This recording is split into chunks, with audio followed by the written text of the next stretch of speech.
বিসর্জনের মন খারাপের পালা কাটিয়ে এবার বিজয়ার মিষ্টি মুখ করাতে হাজির পরিচালক কৌশিক গাঙ্গুলি। নাসির পদ্মার অব্যক্ত শেষ না হওয়া সেই গল্প আবারও শুরুর পথে। একে অপরের থেকে অনেকটা দূরে গিয়েও একে অপরের মধ্যেই এতদিন থেকে গেছিলেন নাসির ও পদ্মা, তাই সেই প্রেম শেষ হয়েও হলো না শেষ। নাসির, পদ্মা এবং অবশ্যই মধ্যমণি গণেশ মণ্ডলকে নিয়ে ফিরছেন কৌশিক গাঙ্গুলি। অপেরা মুভিজের প্রযোজনায় খুব শিগগিরই কাজ শুরু হতে চলেছে বিজয়ার, আর তার আগে এদিন অ্যানাউন্সমেন্ট হয়ে গেল এই ছবির। মন খারাপের বিসর্জন থেকে বিজয়ের গল্পের শুরুটা কিভাবে বললেন কৌশিক গাঙ্গুলি। হ্যাঁ, মন মরা বিসর্জন তো আমরা বিরাট খুশি, সবার মন খারাপ হোক, আমরা খুব খুশি হয়েছি।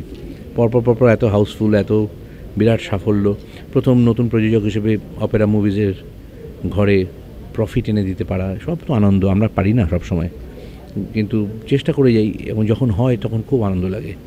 এবং ওনারই উদ্যোগ, কিন্তু এটা সুপর্ণরই উদ্যোগ যে কৌশিকদা সেকেন্ড পার্টটা করুন। গল্পটা ছিল আরও, সেকেন্ড পার্টটা করুন। খুব ঘ্যান করতে হবে। আর আমার ভয় লাগছিল যে আমি করবো, আর লোকে না দেখলেই বলে যে যাই করুন, আগেরটা খুব ভালো ছিল। কিন্তু এটা মানুষের অভ্যেস বলাটা, কারণ এটা প্রথম প্রেমের মতো, প্রথম যেটা ভালো লেগে যায় সেটা মনের মধ্যে গেঁথে যায় ভীষণভাবে।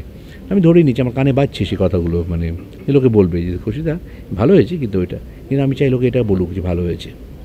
এমন একটা ছবি তৈরি হোক, সিনেমা হিসেবে ইন্ডিপেন্ডেন্টলি বিসর্জনের বাইরে গিয়ে একটা ইম্পর্টেন্ট ছবি হয়ে যাক, এবং আজকের দিনে খুব প্রয়োজনীয় ছবি হয়ে যাক বিজয়া। বিসর্জনের সময় ঘটনাক্রমে নাসির এসেছিল পদ্মার কাছে, এবার কি তাহলে পদ্মা ফিরবে নাসিরের কাছে? পদ্মা কলকাতাতে আসছে, নাসির কোথায় আমরা জানি না, নাসির জীবিত আছে কিনা আমরা সেটাও জানি না।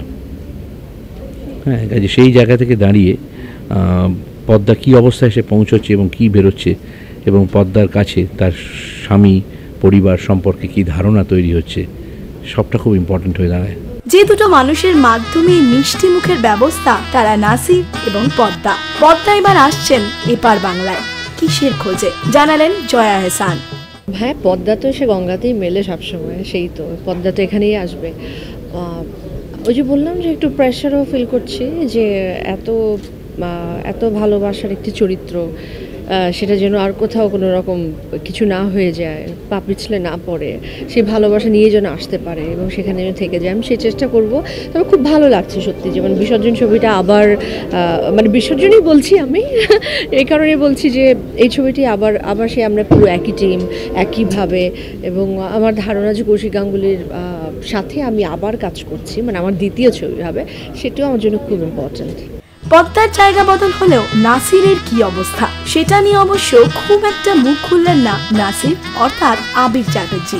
এটুকুই জানি যে বিসর্জন যেখান থেকে শেষ হয়েছিল তার কিছুটা পর থেকে হয়তো বিজয়া শুরু হবে, কারণ বিসর্জনের পরেই আমরা বিজয় উৎসব করে থাকি। তবে সেটা কতটা উৎসব, কতটা রিউনিয়ন, সেটা ছবি দেখলেই বোঝা যাবে। বাকিটা সত্যি এই মুহূর্তে বলা সম্ভব না।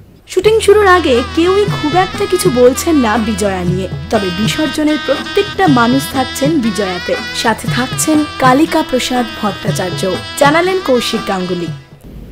সঙ্গীতের কোনো পরলোক হয় না, এবং কালিকা প্রসাদের তৈরি করে দেওয়া গান তার থেকে আমরা নিচ্ছি। এবং যেহেতু কালিকা শারীরিকভাবে উপস্থিত নেই আমার ছবিতে, যেহেতু কলকাতা, অন্য গানও লাগবে।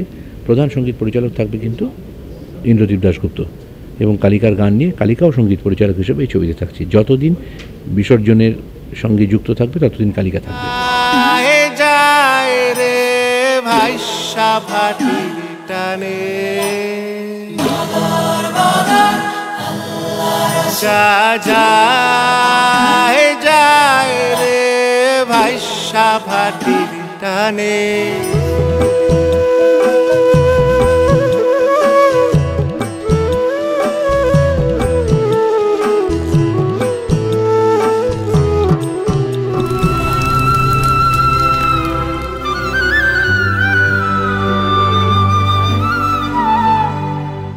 আপনার প্রিয় তারকার লেটেস্ট আপডেট জানতে সাবস্ক্রাইব করুন সিটি সিনেমা ইউটিউব চ্যানেলে, আর বেল বাটন ক্লিক করতে ভুলবেন না।